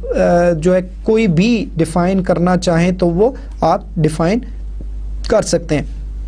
अब एक और इम्पॉर्टेंट चीज़ के जो जनरल कॉन्स्ट्रेंट्स होते हैं that basically varies from system to system के जी कौन सा DBMS कितने किस्म के जो है वो आपको कॉन्स्ट्रेंट्स प्रोवाइड करता है या सपोर्ट करता है।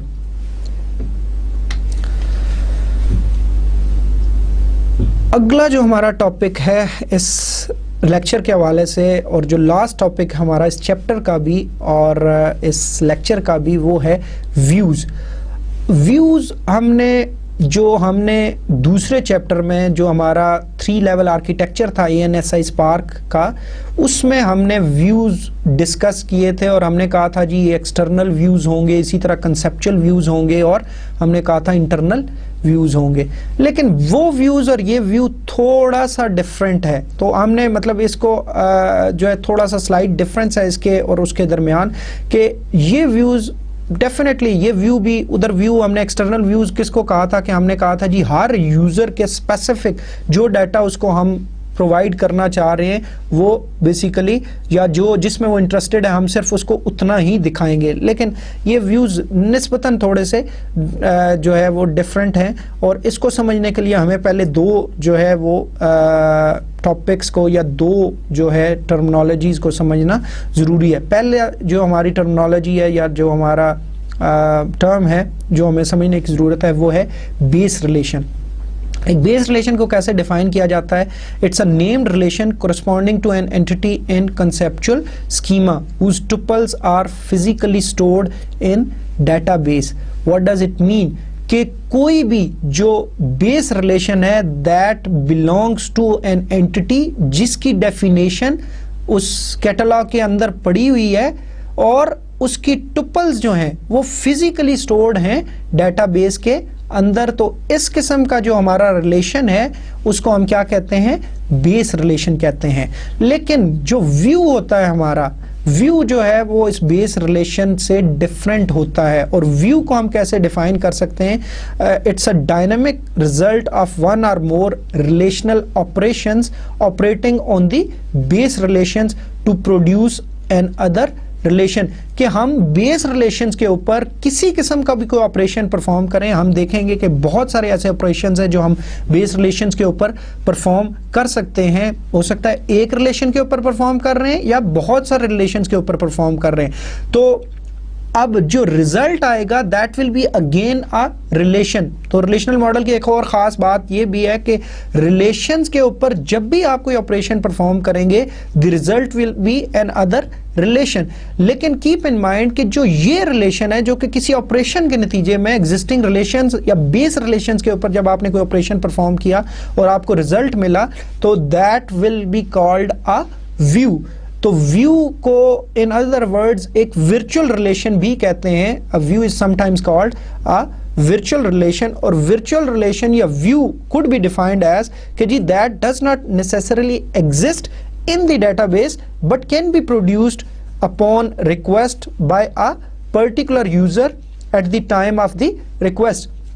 कि जब भी हम कोई, लेकिन keep in mind कि जो view है वो बेसिकली उसकी भी डेफिनेशन जो है हमने मेंटेन की होगी सिस्टम कैटलॉग के अंदर, उसकी डेफिनेशन एग्जिस्ट कर रही होगी, लेकिन that definition would be in form of an operation on some existing. और जब भी हम उस व्यू को एक्सेस करेंगे तो होगा क्या कि वो जो डेफिनेशन हमारी पड़ी हुई है जो कि in the form of an operation है ऑन एग्जिस्टिंग बेस रिलेशंस, तो वो क्या करेगा? वो उसको एग्जीक्यूट करेगा डीबीएमएस, और फिर जो उसके रिजल्ट के तौर पे जो रिलेशन हमें मिलेगा that will be called as a view. तो व्यू जो है आई होप कि अब आपको इसके थोड़ा बहुत जो है, लेकिन उधर जो व्यू को हमने डिस्कस किया था वो थोड़ा डिफरेंट किया था कि view would be part of the database और a subset of the database के, उसमें से कुछ जो है हम हिस्सा जो दिखाना चाहते हैं तो वो इस तरह से हमने डिफाइन किया था। लेकिन व्यू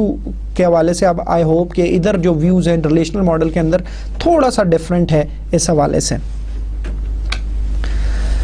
अब व्यूज़ को मज़ीद हम डिस्कस करें तो अगेन कि जी हमारा इसका एक्चुअल जो रोज हैं वो डेटाबेस में एग्जिस्ट नहीं करती, इसकी डेफिनेशन जरूर एग्जिस्ट करती है, लेकिन इसकी जो रोज हैं that is basically that are extracted in the result of some kind of operation on base relations. तो उसके बाद जो है वो आते हैं। अब कीप इन माइंड के जो कंटेंट्स होते हैं व्यू के, जो रोज जो हमें रिजल्ट मिलेगा that will be basically in form of a query on some existing base relations. और व्यूज जो होते हैं वो भी डायनेमिक होते हैं। उससे क्या मुराद है कि जी जब भी कोई बेस रिलेशन के अंदर चेंज होता है, मसलन कोई नई रोज ऐड हुई और वो जो व्यू है अगर वो रोज उसकी डेफिनेशन या उसके वो फुलफिल उसकी कंडीशंस को कर रही हैं, तो वो रोज भी फिर ऑटोमेटिकली व्यू के अंदर भी आपको नजर आ जाएंगी। या जो भी व्यू में अगर जो इंक्लूड करने वाली चीजें हैं वो अगर आपकी उधर कोई चेंज हुआ तो वो इधर भी आपको रिफ्लेक्ट हो जाएगा। और हम देखेंगे कि इसका रिवर्स भी ट्रू है कि अगर फर्ज करो हम व्यू को कोई अपडेट करने की कोशिश करते हैं तो वो जो चेंजेस हैं वो आपके बेसिकली उस जो बेस रिलेशन जिनके ऊपर हम वो बेस कर रहा है व्यू, तो उधर भी वो चेंजेस रिफ्लेक्ट हो जाते हैं।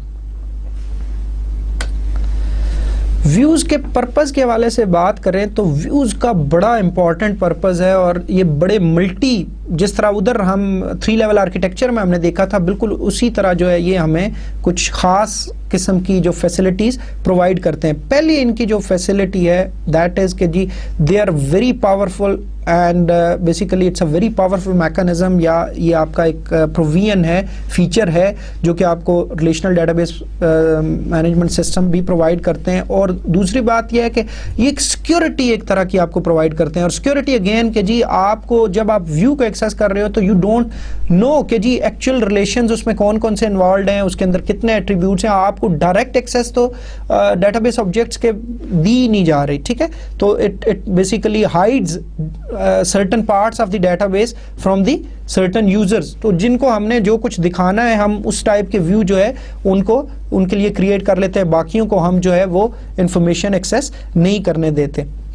दूसरा इंपॉर्टेंट जो पर्पस है इसका कि जी it basically allows the users to access data in a customized way, कि जी जिस तरह यूजर्स उसको देखना चाहते हैं वो उस तरह उस डाटा को कस्टमाइज मतलब उस व्यू को कस्टमाइज किया जाता है उन यूजर्स के पॉइंट ऑफ व्यू से। मसलन फर्ज करें जी कि वो एक एट्रीब्यूट का नाम कंसेप्चुअली या कंसेप्चुअल लेवल के ऊपर कुछ और है, और जब व्यू में हमने डिफाइन किया मसलन ब्रांच नंबर जो है वो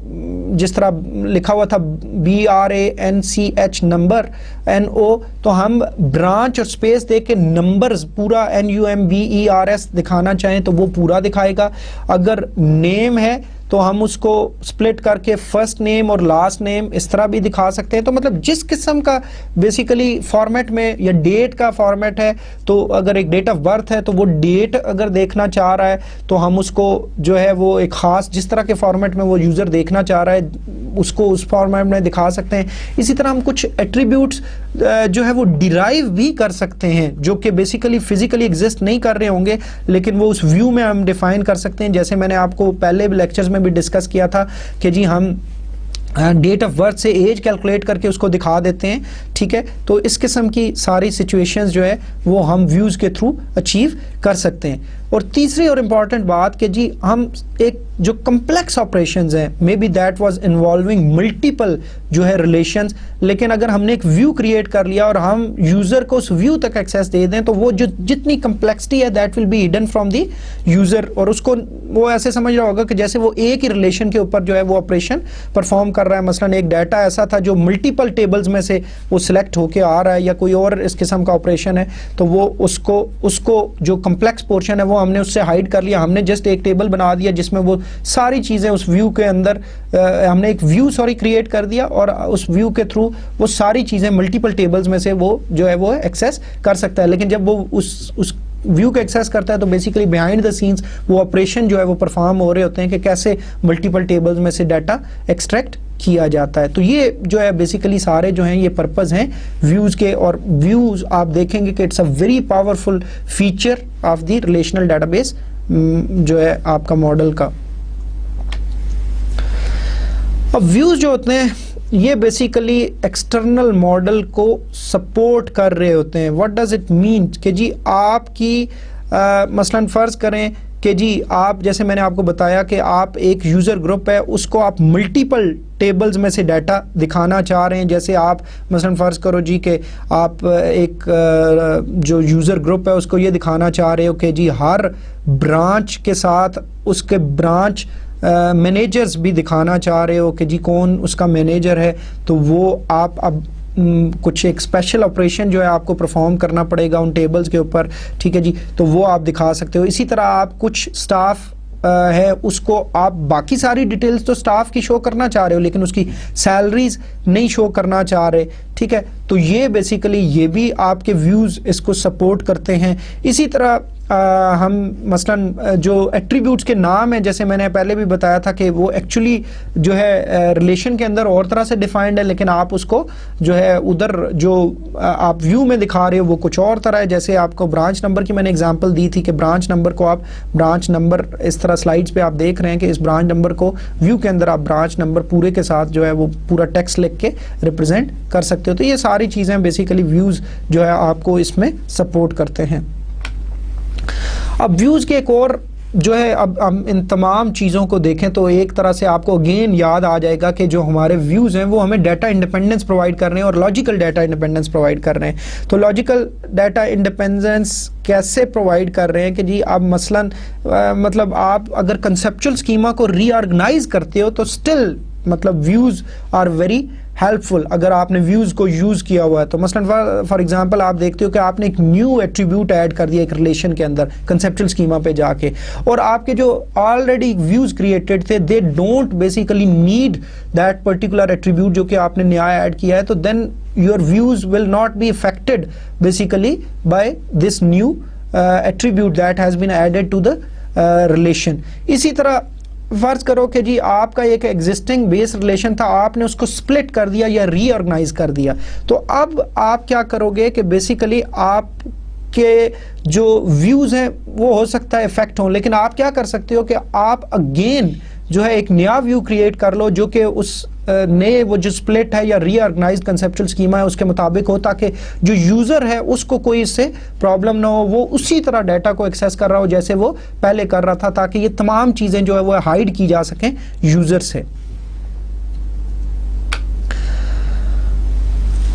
इसी तरह आखिरी जो हमारा टॉपिक है वो है व्यूज़ को अपडेट करने के हवाले से कि जी जिस तरह हम कोई भी मसलन चेंजेस करना चाह रहे हैं, कुछ सर्टन ऑपरेशंस को हम अलाउ करना चाह रहे हैं थ्रू व्यूज़, तो वो हम कर सकते हैं। तो अब जैसे मैंने पहले डिस्कस किया था कि जितनी भी बेस रिलेशन में कोई चेंजेस होंगी, मसलन कोई नई रोज़ ऐड होंगी या कोई और चीज़ इस किस्म की एडिशन होगी जो कि आपके व्यू में डिफाइंड है, तो वो आपको उधर भी फौरी तौर पे रिफ्लेक्ट हो जाएगी। और इसी तरह अगर आप कुछ ऑपरेशंस अलाउ करते हो व्यूज़ के थ्रू, तो अगर वो चेंजेस आप थ्रू व्यू करते हो तो वो ऑटोमेटिकली बेस रिलेशन के अंदर जो है वो रिफ्लेक्ट होने चाहिए। तो यही जो है ये हमारा जो है लास्ट टॉपिक है। लेकिन जब व्यू को अपडेट करने की बात की जाती है तो व्यू कीप इन माइंड कि it's a basically subset of the relation और द डेटाबेस जिसमें आपके मल्टीपल रिलेशंस भी आ सकते हैं। तो इस हवाले से हमारी कुछ रिस्ट्रिक्शंस हैं जो कि जो है हमें उनको देखना होगा कि हम सारे ऑपरेशन जो कि हम बेस रिलेशंस के ऊपर शायद परफॉर्म कर सकते हैं वो हम व्यूज़ के ऊपर जो है वो नहीं कर सकते। अब जब भी हम व्यूज़ को अपडेट कर रहे होंगे तो देयर आर सर्टन रिस्ट्रिक्शंस। अब इन रिस्ट्रिक्शंस को अगर हम देखें तो ये अब हो सकता है ये सारे DBMS इसको सपोर्ट ना करते हो, मतलब बहुत सारे इसमें से वो चीज़ें ऐसी भी हैं जो यहाँ पे तो दी हैं लेकिन वो DBMS वो जो है इसको अलाउ करते हैं, लेकिन फिर भी हम जो स्टैंडर्ड है ISO का DBMS के हवाले से, रिलेशनल DBMS के हवाले से हम उस हवाले से बात कर रहे हैं, तो उनकी कुछ ख़ास रिस्ट्रिक्शंस हैं कि जी ये जो है आप जो है ये काम जो है इस व्यूज़ को अपडेट करते हुए नहीं कर सकते। तो जो 3 रिस्ट्रिक्शंस है हम उनको डिस्कस कर लेते हैं कि जी updates are allowed if query involves a single base relation and contains a candidate key of the base relation. कि जी हम एक बात मैंने आपको बताई थी कि जब भी हम किसी रिलेशन के ऊपर कोई ऑपरेशन परफॉर्म करते हैं तो आपका जो रिजल्ट होता है वो भी अगेन रिलेशन होता है। तो आपका जो अपडेट्स हैं वो तभी अलाउड होंगी अगर आपका एक रिलेशन इन्वॉल्व है और बेस रिलेशन एक इन्वॉल्व है और उसके अंदर कैंडिडेट की भी है, तब वो अपडेट्स अलाउड होंगी। दूसरी बात, updates are not allowed involving multiple base relations. लेकिन मैंने जैसे बताया कि बहुत सारे DBMS हैं जो ये अलाउ करते हैं, लेकिन हम इसकी डिटेल में फ़िलहाल नहीं जाते। तीसरी जो इम्पॉर्टेंट बात है, updates are not allowed involving aggregate और ग्रुपिंग ऑपरेशंस। अब ये चीज़ भी अभी शायद फ़िलहाल आपको समझ नहीं आएगी क्योंकि ये थोड़ी सी आगे की चीज़ें जो अगले हम लेक्चर्स में ये चीज़ें कवर करेंगे, लेकिन फ़िलहाल इतना समझ लें कि जो ग्रुपिंग या एग्रीगेशन ऑपरेशंस हैं उससे मुराद ये है कि जब हम पूरे किसी ग्रुप के ऊपर किसी किस्म का ऑपरेशन परफॉर्म करते हैं, जैसे ग्रुप से मुराद क्या हो सकती है कि हम कहें जी कि तमाम जो मेल हैं उनके ऊपर ये जो है कोई ऑपरेशन परफॉर्म कर दो, या फीमेल के ऊपर कर दो, या हर डिपार्टमेंट के ऊपर कर दो, हर ब्रांच के ऊपर कर दो। तो जो एक ग्रुप ऑफ बेसिकली टुपल्स के ऊपर जो ऑपरेशन परफॉर्म किए जाते हैं वो एग्रीगेशन या ग्रुपिंग ऑपरेशंस कहलाते हैं। लेकिन जैसे मैंने डिस्कस किया कि ये बहुत सारे रिस्ट्रिक्शंस जो है वो हो सकता है बहुत सारे जो है वो DBMS उनको अलाउ कर रहे हों। इसके साथ ही आज का हमारा लेक्चर ख़त्म होता है। आज के लेक्चर की समरी हम देख लेते हैं कि हमने रिलेशनल कीज़ को डिस्कस किया। रिलेशनल कीज़ के अंदर हमने सुपर कीज़ को देखा, हमने जो है कैंडिडेट कीज़ को देखा, और फिर हमने प्राइमरी की, अल्टरनेट कीज़ को देखा, और हमने फॉरेन कीज़ को भी डिस्कस किया। उसके बाद हमने इंटीग्रिटी कॉन्स्ट्रेंट्स को देखा, और जो दो मेजर रिलेशनल डाटा मॉडल के हवाले से हमारे इंटीग्रिटी कॉन्स्ट्रेंट्स हैं, जिसमें एक एंटिटी इंटीग्रिटी कॉन्स्ट्रेंट है और दूसरा रेफरेंशियल इंटीग्रिटी कॉन्स्ट्रेंट है, उसको हमने बड़ी डिटेल के साथ देखा। और फाइनली हमने व्यूज़ के ऊपर बात की। तो इंशाल्लाह आज का लेक्चर यहाँ पे ख़त्म करते हैं और इंशाल्लाह अगले लेक्चर के साथ दोबारा हाज़िर होंगे। अस्सलामु अलैकुम।